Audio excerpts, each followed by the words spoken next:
Да.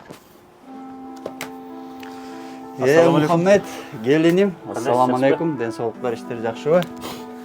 Братан, башыма сыноо келип, акчага мажбур болуп алдыңызга келдим.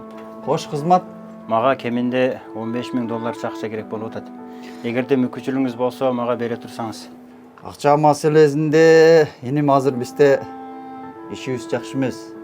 Мурдагыдай сен ойлогондой акча жок дегендей. Эгер мүмкүнчүлүгүм болгондо 15 000 долларды сага берип турбай эле подарка кылмакмын. Азыр андай мүмкүнчүлүгүм жок. Капа болбой иним. Болсо бермекмин. Братан, мындай да. Мынау унаны анда сизге сатайын. Бул уна 15 000 доллар турат.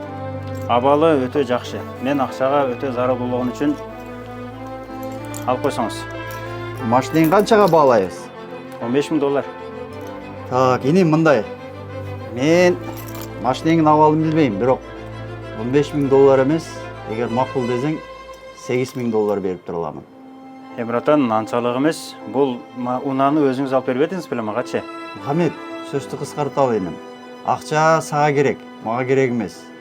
Ошон үчүн эгер 8 000 долларга көнсөң, пожалуйста. Эгер жок десең, кечирип кой иним. Менин убактымды бөлбө. Кечир. Братан, алыңыз ошол суммага.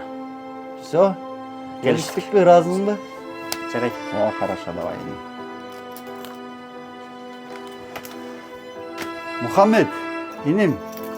Бу жерде 20 000 доллар. Машинең өзүңө кут болсун. Братан, бул жагы башкача болуп калды го. Биз экөөбүз бири-бирибизге мусулман бир тууганбыз. Мусулман бир туугандын башына түйшүк келгенде соода кылып эмес, соопко иштеш керек.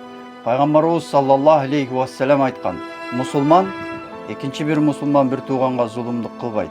Эгерде кайсы бир мусулман экинчи бир мусулмандын башына кыйынчылык келгенде жүгүн жеңилдете турган болсо, Аллах таалам анын жүгүн жеңилдетет.